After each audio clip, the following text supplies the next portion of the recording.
DFS traversal means we have to traverse all the adjacent vertices one by one. And when we traverse the adjacent vertex, we completely finish the traversal of all vertices reachable through that adjacent vertex.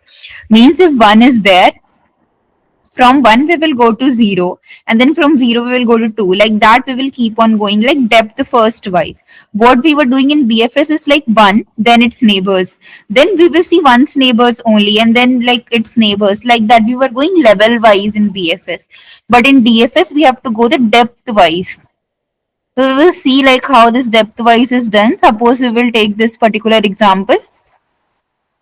This graph is given. So if we have to perform DFS on this, and it is also very clear that there can be multiple orders possible, like there can be multiple answers. You can start DFS from 1, or you can start from 0, you can start from 2, like that you can start from anywhere. Generally we will source will be given. Suppose if source is given as 1, then we will start at 1. If it is not given, then we will see how to do it. So if the source vertex is S1, so we will first mark this one as visited, and output will be 1. Then we will see the neighbors of 1, that is 0 and 2. So first we came to 0. So we marked 0 as visited and 0 has been printed. Now we will see the neighbors of 0. The neighbor of 0 is 1 and 2, but 1 is already visited. So here also we need a visited array to keep track of the nodes which are already visited. So from 0, we will see its neighbors are 1 and 2, but 1 is already visited, so you won't go back here. We will come to 2. So we will mark 2 as visited, and we will output 2. Then we will again see the neighbors of 2. So the neighbors of 2 are 3, 4, 0 and 1, but 0 and 1 are already visited. So we will directly go to either 3 or 4. Let's suppose we went to 3. So we will mark 3 as visited. So we will output 3, and then we will see the neighbors of 3. There is only one neighbor of 3, which is 2, and 2 is already visited. So it will go back to 2. Now 2 has already seen 3 as its neighbor. So 0, 1 and 3 all are seen. So only 4 is left. So it will go to 4. It will mark 4 as visited, and it will output 4. After output 4, it will go back to 2. 2 has seen all its neighbors, so it will go back to 0. 0 has also seen all its neighbors, so it will backtrack to 1. So this is what this backtrack here it's written. From 4, it will backtrack to 2. From 2, it will backtrack to 0. From 0, it will backtrack to 1. So here it is written also that there can be more than one DFS traverses of a graph. For example, after 1, we may pick adjacent 2 instead of 0. So after 1, you can pick 2 even, or you can pick 0. This time you pick 0, so you got like 1, 0. You can even have the order as 1, 2 or something. So like that, there is this another example. So first thing is like, if DFS from a given source, they are saying. So the source is given to you. Suppose the DFS from a given source of undirected graph. So there are certain terms in this. First is like a given source. So the source node from where you have to start, that will be given. Second thing is it is undirected graph. So if there is edge from 0 to 1, there is edge to 1 to 0 also. So now we will see how it is done. It is written here that the algorithm starts from a given source and explores all the reachable vertices from the given source. It is similar to the pre-ordered tree traversal where we visit the root and then recur for its children. In a graph, there might be loops, so we use extra visited array to make sure that we do not process a vertex again. So how in pre-ordered traversal, what you were doing? Root, left, right? So here also root we will print, and then we don't have just left or right. We have so many neighbors. So we will iterate on all the neighbors of that node, and then that's the same way only. Then recur for its children. Children in case of trees, there were only 2 children possible, left or right. Here there may be many adjacent vertices. So we will do a for loop for all of them. We will traverse all of them. So it is saying that in a graph there might be loops. So we need to take a visited array also. Like in trees, this loop was not possible. Like if you go to the left or right children of one node, it cannot be a children of any other node. But in graph it is possible. So we will keep a visited array also to keep track of the nodes which are already visited.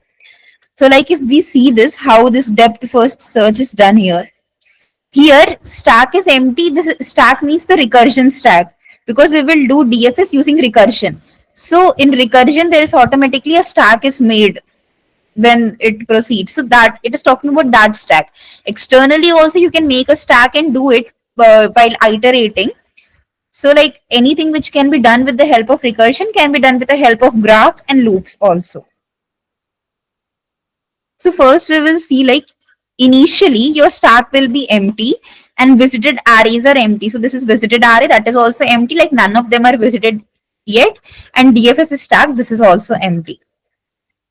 So you have some particular the source is given, the source is 0. Okay, so we will start at 0. So what you will do, you will push 0 inside the DFS call. 0 will be pushed, so 0 will be marked as visited, and 0's neighbors will be pushed inside the stack. So its neighbors are 3, 2 and 1. So first let's make a call to 1, like 0's neighbor is 1, so 1 will be called.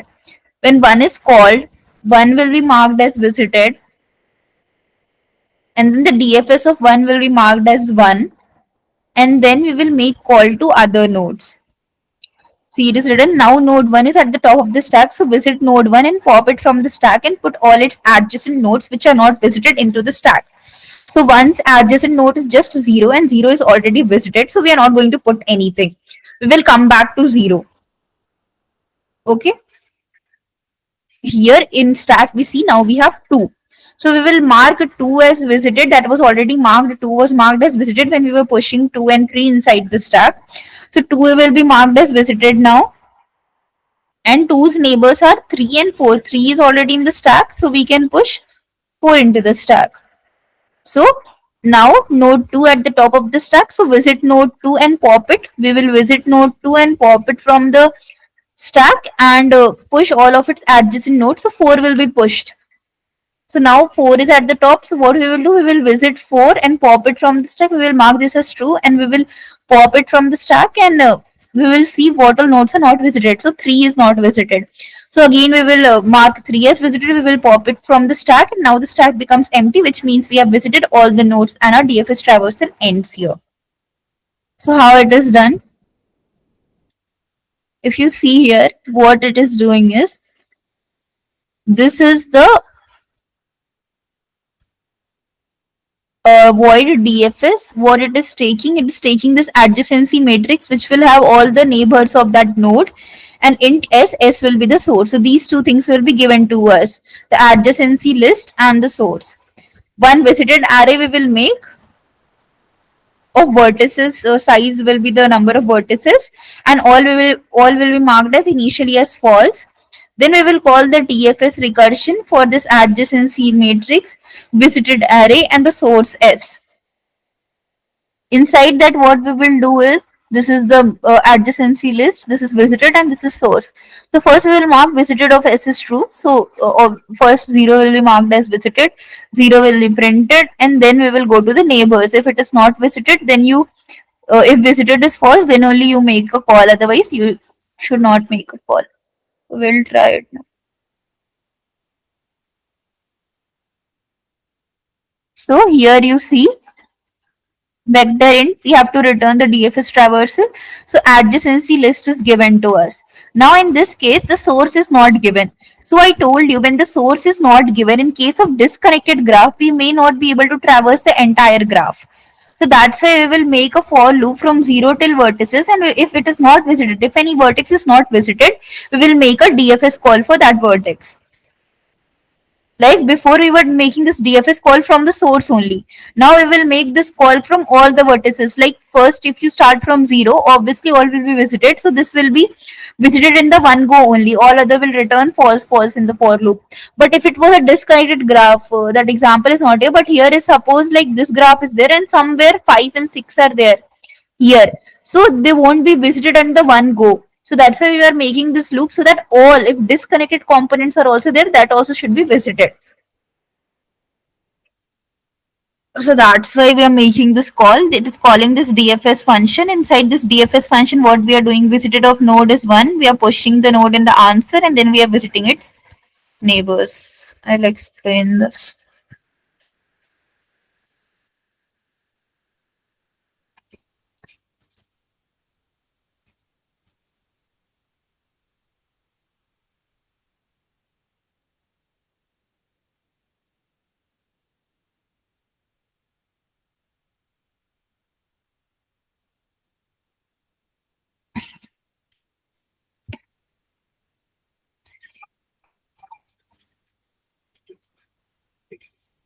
So your graph is given right now like this, but suppose there was 5 and 4 also in the same graph like this. Like some nodes are here and these two nodes are here. So now when you will start with 0 as source, you will push DFS of 0. Here you can call DFS of 0 ADJ visited an answer. When you will call DFS for 0, it will like mark, it will visit 0 initially. If you see here in the code, how it will visit.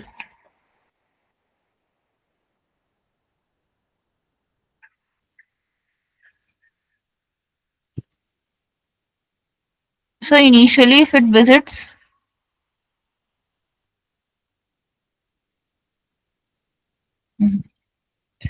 so initially if it is at 0, it will visit 0. Means from here instead of I, 0 is passed. Okay. So it will come here, visited of 0 will be 1. So in this visited, a visited vector will be made and that 0 will be marked as 1. Okay. Visited of 0 will be 1. So answer dot pushback node, in answer vector we will have 1 initially, 0 initially. Okay. And then I is equal to 0 to I less than ADJ of node dot size. ADJ of node means ADJ of 0. If you see ADJ of 0, what it is, 1 and 2, because 0 has edges to 1 and 2. That's why ADJ of node dot size till all the, we will see all the neighbors of 0. Its neighbors are 1 and 2. So we will see if their neighbors are not visited in this step. If not visited of ADJ of node I. So ADJ of node I, if it is not visited, means ADJ of node is 0. Okay, and I is what? I will be initially first 0 and then it will be 1 because there are only two edges. So first ADJ of 0, 0 will be 1. So 1 is not visited. So it will push 1 inside. So it will make call for this 1 now. Now the call will be made for 1. So again for 1, what will happen? 1 will be marked as first step. Visited of 1 equal to 1. So 1 will be marked as visited and 1 will be pushed inside the answer. And now we will see the neighbors of 1. The neighbors of 1 is 2. So 2 will be pushed in. So 2 will be pushed in. So 2 is also not visited. So there will call will be made for 2. So now 2 will be also marked as visited. 2 will be printed in the answer and then we will see the neighbors for 2. It is 3 and 4. So initially suppose 4 is pushed. So 4 will be marked as visited. Here answer dot pushback we will do 4 and then it will see the neighbors of 4. The neighbor of 4 is only 2 which is already visited. So it will come back to 2. It will see the neighbor of 2 is even 3. So now 3 will be marked as visited. 3 will be pushed inside this. So this answer you will get in this thing. Now if you see this entire recursion is over and this 5 and 4 are still not visited. So that's why we were using this for loop. First, it will execute for 0 and all of them 1, 2, 3, 4 all are visited. So it will be, this statement won't execute. Now when it will come to 5, because 5 is also a vertex and 5 and 6 suppose here. So now when it will come to 5, 5 is not visited. So it will make DFS call to 5 and then 5 will be visited in the same way as we visited this and then we will get an output 5 and 6 also. So that's why this loop is important in case of disconnected graphs. We can visit them properly with the help of this loop. If the graph is